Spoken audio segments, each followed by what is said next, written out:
India के 10 सबसे अमीर लोगों की सूची। दोस्तों आज हम आपको रियल एस्टेट के जाने माने भारत के सबसे 10 अमीर व्यक्तियों के बारे में बताने जा रहे हैं जिन्होंने आज अपने दम पर रियल एस्टेट इंडस्ट्री में एक बड़ा नाम कमाया है। इनके यहाँ तक पहुँचने की कहानी जानकर आप भी हैरान रह जाएंगे। तो चलिए शुरू करते हैं इस वीडियो को। इस लिस्ट में पहले नंबर पर आते हैं अतुल रुइया। अतुल रुइया आज की हमारी इस लिस्ट में 10वें पायदान पर हैं। अतुल रुइया जो कि आज अरबपतियों की सूची में शामिल है। इन्होंने आज कड़ी मेहनत और संपन्न के साथ आज ये कामयाबी पाई है। अतुल के पास आज बिजनेस और केमिकल इंजीनियरिंग की 2 अलग अलग डिग्रियां भी हैं, लेकिन आपको बता दें कि इन्होंने इसमें बिल्कुल अलग रियल एस्टेट में अपनी किस्मत आजमाई है और अमेरिका से पढ़ाई करके उन्होंने अपने करियर की शुरुआत की। आज उनके पास काफी ज्यादा संपत्ति है। आपको बता दें कि अतुल फिनिक्स मिल्स लिमिटेड के अध्यक्ष भी हैं। उन्होंने मुंबई में एक फिनिक्स मॉल भी खोला है। इसके बाद उन्होंने 2007 में एक 5 स्टार होटल भी खोला जिसे काफी ज्यादा पसंद किया गया। ये आज के समय में रियल एस्टेट इंडस्ट्री में काफी बड़ा नाम कमा चुके हैं। वहीं इनकी संपत्ति की बात की जाए तो आज उनकी संपत्ति लगभग 9,800 करोड़ रुपए से भी अधिक है और आज ये जाने माने बिजनेसमैनों की लिस्ट में 10वें नंबर पर आते हैं। नंबर 9 अजय पिरामल। आज के समय में अजय पिरामल किसी पहचान के मोहताज नहीं है। आज उन्हें हर कोई जानता है, लेकिन इंडिया वालों के लिए उनकी एक अलग पहचान बनी हुई है क्योंकि ये मुकेश अंबानी के समधी भी हैं। आपको बता दें कि उनके बेटे अजय बिरहा से मुकेश अंबानी की बेटी ईशा अंबानी की शादी हुई है। इनकी वैसे तो कई जगह पर बिजनेस है और कई अलग अलग क्षेत्र में ये बिजनेस करते हुए देखे जाते हैं, लेकिन उन्होंने एक सफल मुकाम अपने दम पर हासिल किया है। जब ये 24 वर्ष के थे तब उनके पिता की अमेरिका में मृत्यु हो चुकी थी। तब उनके बड़े भाई दिलीप पिरामल ने उन्हें एक कॉटन मिल और कुछ छोटे छोटे बिजनेस देकर अलग कर दिया, लेकिन उसके बाद उन्होंने अपने बिजनेस में खुद का दिमाग लगाया और उन्हें धीरे धीरे आगे बढ़ाया। इसके बाद उन्होंने गुजरात 1984 में गुजरात ग्लास लिमिटेड कंपनी की शुरुआत की। कंपनी फार्मा प्रोडक्ट्स के लिए ग्लास का निर्माण करती थी। इसके बाद इन्होंने फार्मा सेक्टर में काफी स्कोप देखते हुए अपने बिजनेस को इसमें डेवलप किया और काफी अच्छा पैसा भी कमाया है। इसके साथ ही इन्होंने रियल एस्टेट बिजनेस में भी काफी अहम भूमिका निभाई है। पिरामल रियलिटी नाम से इनके बिजनेस में उन्होंने काफी अच्छा काम कमाया और पैसा कमाया। वहीं उनके इस बिजनेस की बात की जाए तो उनकी नेटवर्थ 6,560 करोड़ रुपए है। नंबर 8 सुभाष रुनवल। सुभाष मुंबई के जाने माने डेवलपर में से एक हैं और ये रुनवल ग्रुप के चेयरमैन भी हैं। ये आज कई तरह के मॉल और लग्जरी अपार्टमेंट्स बनाने का काम करते हैं। आपको बता दें कि 80 साल के रहने वाले सुभाष रुनवल ने अपने जीवन की शुरुआत महाराष्ट्र की एक छोटी से शहर धुलिया से की थी और उनका बचपन काफी गरीबी में गुजरा था। वो किसी अमीर फैमिली से संबंध नहीं रखते थे। इसके बाद भी उन्होंने अपनी पढ़ाई पुणे से की और 21 साल की उम्र में मुंबई आ गए। मुंबई में कुछ दिनों काम करने के बाद उन्होंने अमेरिका की एक company Ernst and Ernst company में सीए किया। उसके बाद काम में उनका मन नहीं लगा और वो भारत लौट आए। इसके बाद उन्होंने रियल एस्टेट बिजनेस में उतरने का फैसला किया। यहाँ उन्होंने रुनवल ग्रुप की शुरुआत की। उन्होंने अमेरिका में कमाई सारी संपत्ति को इस बिजनेस में लगा दिया। 11,450 करोड़ रुपए हर साल कमाती है ये कंपनी। नंबर 7 राजा बगनैन। उनकी कंपनी का नाम बगनैन डेवलपर्स है,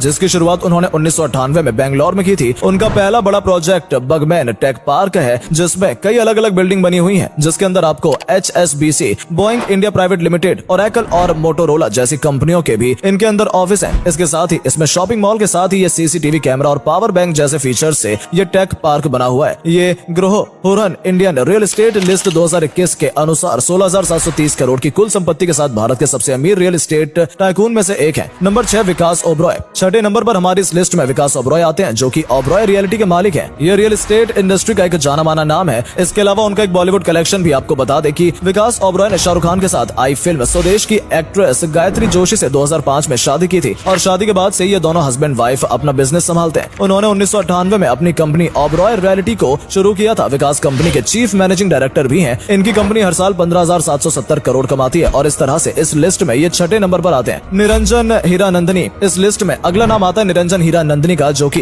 हीरानंदनी कम्युनिटीज के मालिक हैं, जिनकी कंपनी आज देश भर में कई अलग अलग शहरों में रियल एस्टेट का बिजनेस करती है। वैसे तो इन्होंने अपने करियर की शुरुआत एक अकाउंट टीचर के रूप में की थी, लेकिन उसके बाद इन्होंने अपना खुद का बिजनेस शुरू किया। उन्होंने 1981 में मुंबई के कांदीवली में एक कपड़े की बुनाई की फैक्ट्री की शुरुआत की और इससे जो पैसा कमाया उसने उन्होंने मुंबई की एक जगह पर 250 एकड़ जमीन खरीदी, जिसके बाद हीरानंदनी गार्डन के नाम से इन्होंने रियल एस्टेट कंपनी की शुरुआत की। उन्होंने इसके बाद मुंबई में कई बड़ी बड़ी टाउनशिप बनाई है। उनकी सबसे सफल परियोजनाओं में पवई में हीरानंदनी गार्डन्स पवई शामिल है और आज उनका सालाना 20,600 करोड़ रुपए का टर्नओवर है, जो कि उन्हें आज इंडिया के टॉप अमीरों की सूची में लेकर आ जाता है। नंबर 4 जितेंद्र विरवानी। दक्षिण भारत के शीर्ष बिजनेस टाइकून में से एक जाने माने वाले जितेंद्र विरवानी, जो कि एम्बेसी ग्रुप के मालिक हैं और उन्हें पूरे भारत में वेयरहाउस और औद्योगिक पार्कों के निर्माण के लिए जाना जाता है। जितेंद्र विरवानी भारत के सबसे अमीर रियल एस्टेट डेवलपर्स में से एक हैं। वो भारत की सबसे बड़ी निजी कंपनी में से एक हिल्टन होटल्स और रिजॉर्ट एंड हिल्टन गार्डन के मालिक हैं। इनका परिवार शुरू से रियल एस्टेट के बिजनेस में काफी आगे था और यही चीज उनके पिता से विरासत में मिली है। उन्होंने 1985 में अपने इस बिजनेस की शुरुआत की थी और उन्होंने काफी जल्दी ही अपने पिता की कंस्ट्रक्शन कंपनी संभाल ली। इसके बाद उन्होंने खुद ही कंस्ट्रक्शन फर्म शुरू कर दी, जिसे आज एम्बेसी ग्रुप के नाम से जाना जाता है। इसमें कई एजुकेशन और प्रॉपर्टी डेवलपमेंट प्रोजेक्ट्स पर अपना ध्यान केंद्रित किया और उन्होंने अपने एरिया से ही काफी ज्यादा काम किया है। आज इनकी कंपनी 23,260 करोड़ की मालिक है। नंबर 3, चंद्रू रहेजा। के रहेजा कॉर्प के मालिक चंद्रू रहेजा आज एक जाना माना नाम है। चंद्रू रहेजा भारत के सबसे धनी रियल एस्टेट टाइकून में से एक की लिस्ट में शामिल है। इनकी कंपनी का पोर्टफोलियो काफी अलग है। इनके आज कई IT पार्क, मॉल, रेस्टोरेंट और होटल के मालिक है। इसके साथ ही मॉल में नजर आने वाले शॉपर्स स्टॉप के भी मालिक है। वहीं फोर्ब्स की एक रिपोर्ट के मुताबिक इनकी नेटवर्थ $318 बिलियन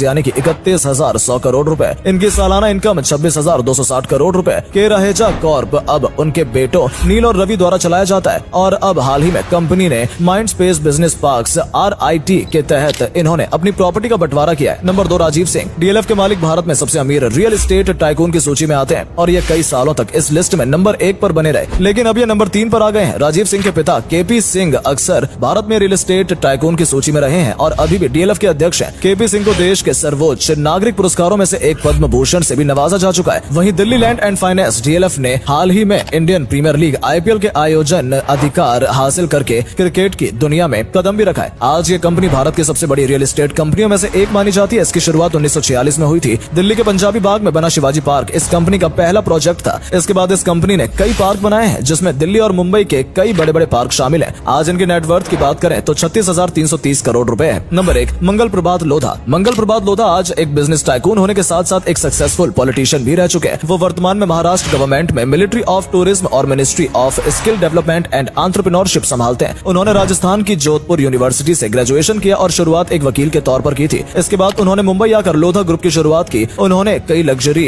बिल्डिंग मुंबई में आज बनाई है। इनके अलावा उन्होंने मुंबई में कई रेजिडेंशियल कॉम्प्लेक्स भी बनाए हैं। आज ये 52,000 करोड़ रुपए से अधिक की कुल संपत्ति के साथ मंगल प्रभात लोधा भारत के सबसे अमीर रियल एस्टेट टाइकून में से एक बने हुए हैं। वो ग्रोही ह्यूरेन इंडियन रियल एस्टेट लिस्ट 2021 में दूसरे स्थान पर रहे हैं। तो ये थे आज के हमारे रियल एस्टेट के बिजनेस टाइकून्स जिनके बारे में हमने आज आपको बताया है। आपको हमारा ये वीडियो कैसा लगा कमेंट करके जरूर बताइएगा। धन्यवाद।